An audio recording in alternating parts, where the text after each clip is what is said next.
Tuesday, April 22nd. So in 2 more days, we've got an anniversary coming up. It's be 2 years since I released the book onto the blog to see if I could find any interest, if anyone was remotely interested in what the materials held.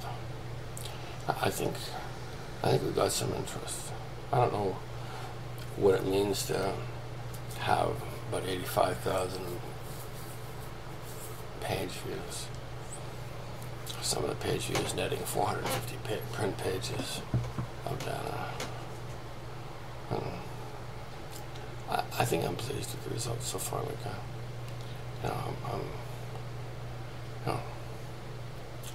I didn't go into this business to make money, and we've got a lot of people, I think, reading it, online for free, and that's very, very, good for me to see. Like, somebody's willing to slog through that stuff. Like, I didn't upload it very well. I didn't know how to set things up on Blogger, so I know better now, and I don't want to risk touching it, because when I do, Blogger doesn't want to do anything with it. Like, it's too big of files to fuck with, basically. So if I do any alteration to them at all, I run the risk of losing them or bubble fucking the whole thing. So I just want to take a chance. I'm going to leave it the way it is. It's far from optimum, but they're in better format on the website. They're much easier to read. You can download them and print them off if you want. So I don't know how many people have done that.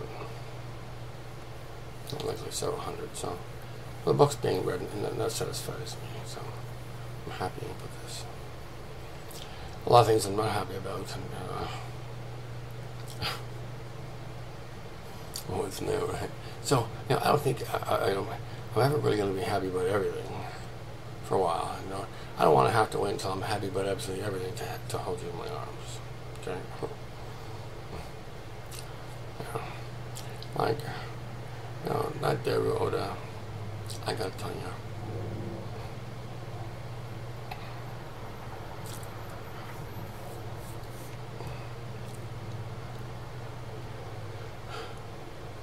Like, she wouldn't be safe around me.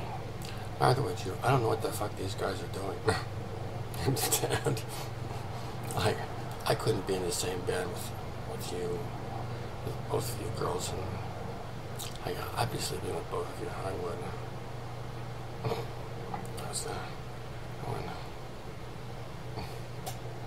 Even if I was the guy who drove your truck, I don't care. I see it too. It wouldn't be safe.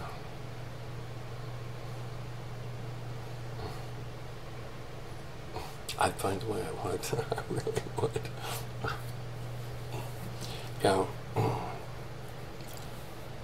If I was younger, I would. If I wasn't married to you already, I would. Oh God. I don't know. I don't know what people are doing around here. Like I don't.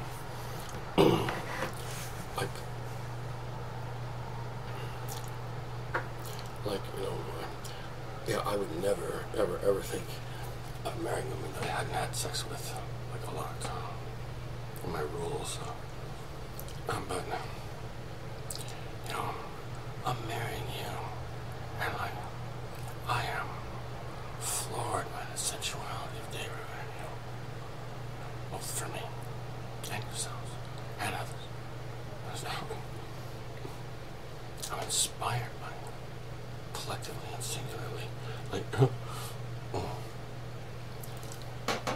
And there's no possible way that one woman can ever make any man feel this loved.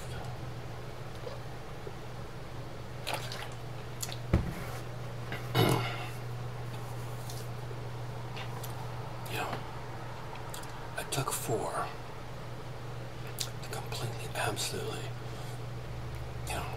rip my heart right out of my chest and my mind with it.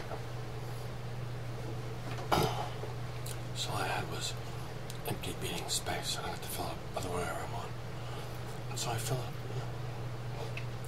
I didn't mind.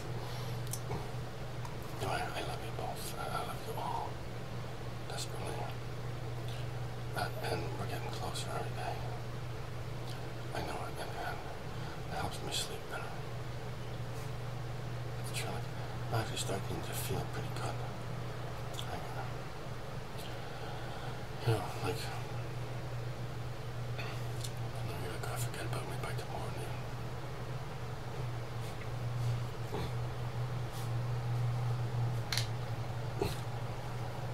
Yeah.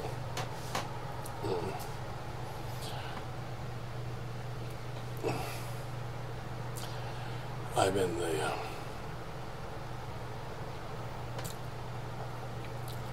catalyst in a few forget-me-nots. I tried not to. I really did. I never messed with married women often. Like once or twice.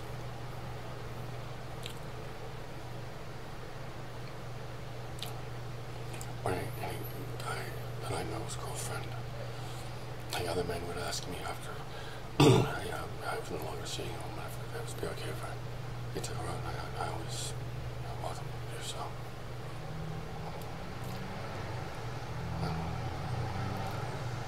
So, I have lived most of my life with men of manners, I see these kids in these prison, like even this last prison movie we got on the blog, like it shows really what goes on most of the time. Like people aren't beating each other to death 100% of the time, and they're like, yeah. So they're not on lockdown 100% of the time. So like there is a social life that occurs in prison populations, and if you notice, the inmates are real people. You know, they're people that probably didn't have a mommy and a daddy, probably maybe a mommy or a daddy if they're lucky. If not, they're raised in orphanages. Are likely illiterate. They don't show it. They don't look at it, but they are 90% of them. Functionally illiterate. So when they're reading the newspaper, they're looking at the pictures. Right? So they have no cognition of what's available to them in terms of their rights within the institution or anywhere else, really. And so in this case, we have a 21-year-old or 20-year-old kid sentenced to 14 years in prison for being an accomplice to an arson. And, people say he lies, he may have been, lying about everything else in his life, but it doesn't necessarily mean he's lying about this. Like there's something fitting about the guy setting the fire that gets burned alive in the fire. I'm not sure whether he didn't like this guy on fire, toss a match on him, and put him in the fire too. I don't know that for a fact, because that's not what he's charged with, nor is that being insinuated.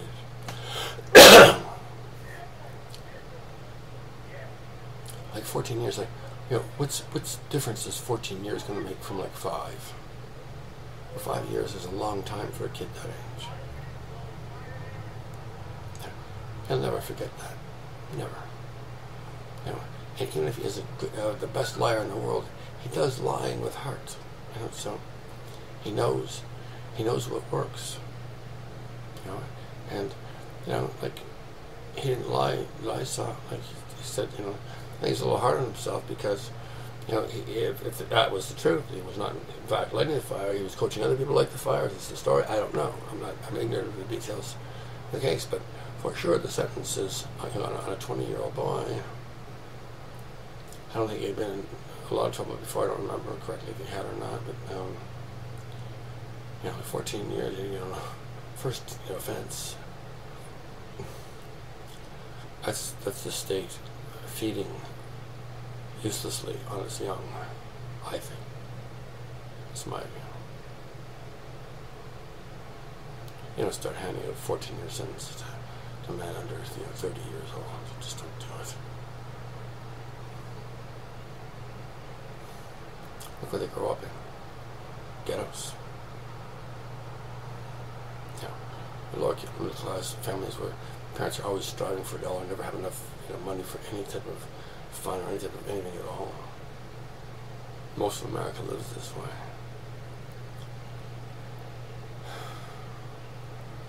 No idea do you have it paying interest to the credit card companies or old tax burdens. Yeah.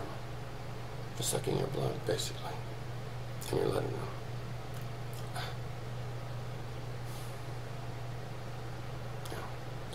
The value of the dollar rests on nothing but the sweat of a poor man. That's it. If a poor man stops working for dollars and starts working for clamshells and whatever, favors, IOUs from other tradespeople, do most of your business outside of the cash domain. They'll crush this horseshit with or without us. If you don't, you continue to play this game the way it is being played. It's like a giant Ponzi scheme or a pyramid scheme. The guys at the top, raking all the fresh cash. Those are the arms guys that get paid right when the stuff's printed. Got to keep them, $770 billion a year each company, just in case something might happen. So there's an alternative to this. It's give up being an asshole. Apologize for the bullshit you've prevaricated across the planet in detail. Own your sins. Because they're fucking there. They're not going to go anywhere. Acknowledge them. Like the kid in the movie. That kid's got more. You mean tell me that kid's got more than the collective, more balls than the collective United States of America? He goes, you know what? I did a wrong thing. Stupid wrong thing. I did it. Kids was like probably 19 years old when it happened. Maybe 18. I don't know. But prison's not going to help him. Prison's going to punish him. Make him hard and mean, so he'll come out with very honed karate skills. Or he may need to kill somebody in there for some reason or other and spend the rest of his life in prison. That's a horrible, horrible, horrible thing to remove man's liberty. And to find the state is grotesquely profiting from it and to obscene fucking degrees is nauseating for us.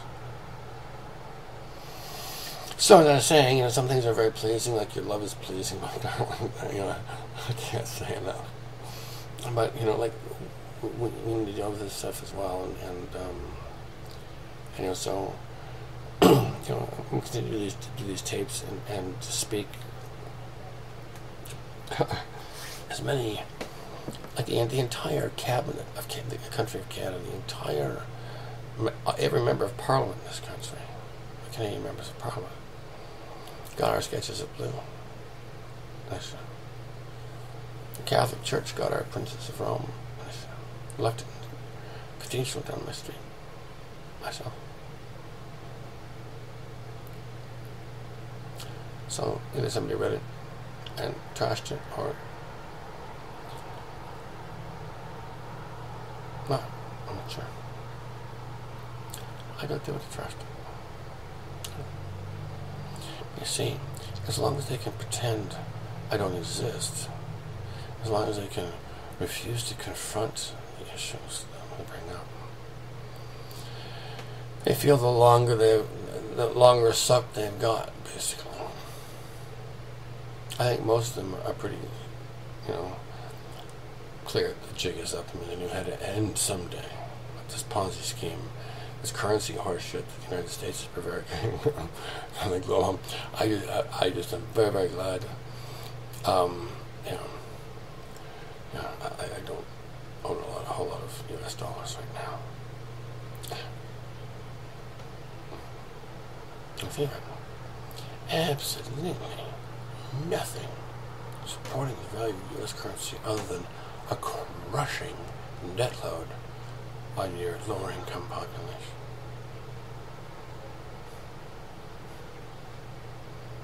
Well, we stole fair and square, it's my turn too, so fuck off. Understand? This is the deal. This is as simple as it is. Jurisprudence in Ontario. I meant to tell David, when I was speaking about that the meal thing, and no, like, it wasn't that like I'm doing so much better than he is. It's how much Allah helps us in any kind of situation. Like this, like I got out of jail, you know, like, and I'm stuck in this fucking homeless shelter with with 8 new best friends to sleep with every day. And I'm like, oh fuck, you know, and so I had no money, no nothing, you know, like I got out of prison, like I had just fucking nothing, and no place to turn, no one to turn to at all. And so I'm in this homeless shelter, and so in 8 months, you know, I'm out of the homeless shelter. I'm in a place where I've at least got a private place to sleep in, type of thing.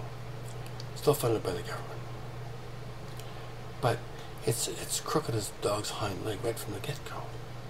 Like, everything about this system is corrupt, and it's stupidly and blatantly and obviously flatulently corrupt.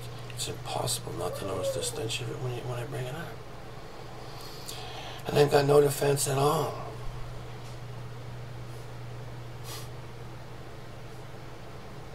And so they don't like being with me. They hide from us. They no longer are about the practice of arresting us for having attitude any longer. At all. I think those days are gone, at least. So we made some progress.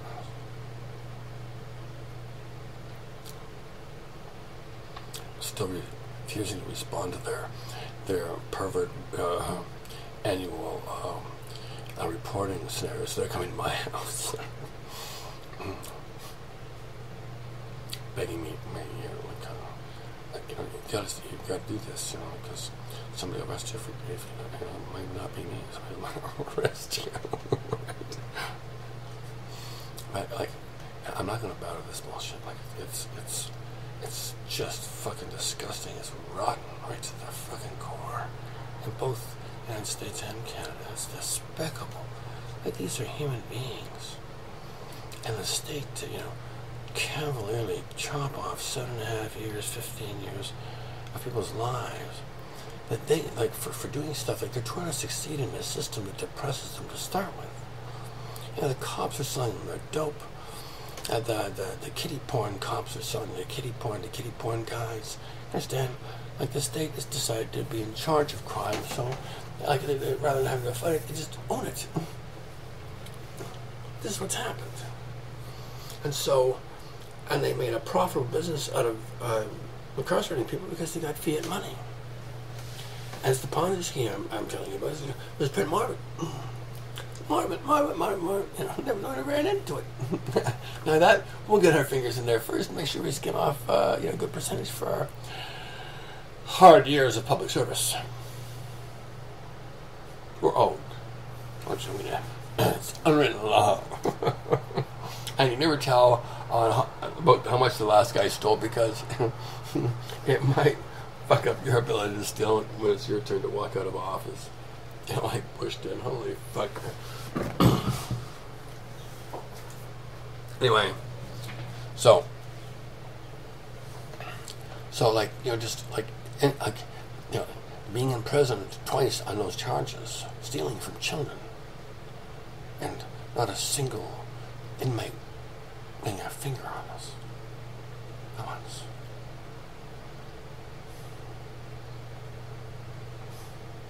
In spite of the staff's recommendations that they do, I'm certain. On 2 occasions, like, God's showing me stuff, like that whole the first incarceration thing. I was studying patience, you know, like, that was my curriculum for a long, long time before I even got to meet you girls. God wasn't going to let me come unschooled, you know, and so, like, I knew I was studying. Like, I knew the fucking thing was fucked. And I'm in jail, I'm talking to God, and he's trying to reason with me, and I'm going, you know, fuck me. And so I but I needed him, so, you know, I realized it. Now, the thing is, it's like, you know, like, it's just powerful stuff. Like, think of it. second time I'm incarcerated, I get one of those guys who wants to kill people. You know, like anybody with kitty porn, kitty problem, you know, kitty anything charges, he wants to kill him. And nobody told him that I know of, could be the guards, but anyway, I certainly didn't, and he decided that was my challenge. And told me not to look at him. If I ever looked at him again, he would kill me. And so, fortunately, he wasn't living anywhere near where it bothered me, so, you know, it wasn't an issue. And then, so Allah hasn't moved into my range. And so I'm thinking, so what I did. I just had pneumonia. I'm very clear I'm not in any shape to fight anybody right now. And that would be, so, what am I gonna do? That's all I said. Just, you know, just like any animal, just show no fear. I'm with you, so you don't need to have any fear. You know, if he does attack you, I'll give you the strength of 10 men. I won't hurt you. So show no fear. And I didn't. You know, and so, you know, he's in my range. He knows what he said to me, and I know what he said to me.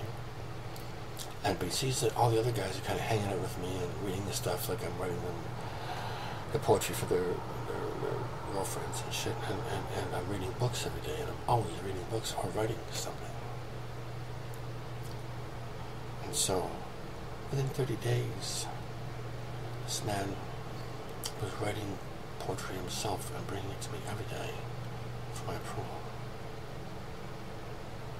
So inside prison, just listening to Allah and worshiping the truth. And everything I spoke, I just didn't lie. Now, I admitted some things that were embarrassing to admit too. You know, and so the man trusted me.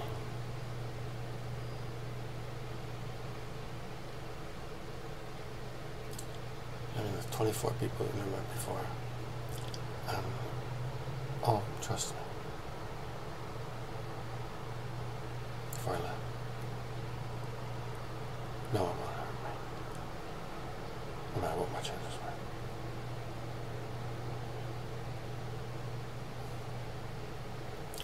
I think they were all kind of relieved when I left after 4.5 months, because if I'd stayed longer, then it would begin to appear that I was lying about being on breach of probation charges. This is very, very important, the charges that men are on while they're incarcerated. And what their history is. And people accused of molesting children don't fare well in prison. At all. And what I was trying to say to David was, no matter what the circumstances are in, we fare well. It's not me. I'm not saying I'm so smart. I'm making more money than him. It doesn't take any fucking money at all to make more money than him. And I was saying, I wanted to think I was blowing my own horn or anything on that thing. So just make sure she knows this. Yeah. I never cared what anybody thought about me. Things change. Stick around. Some chick told me in the mountains, so it's just, you don't have to bother, stick around, it changes. It'll change. Yeah, I love you both. That's your Tuesday evening. I adore the ground you walk on. Yeah. Let's get home soon, okay? Like this, have this be over. Let's be in each other's arms.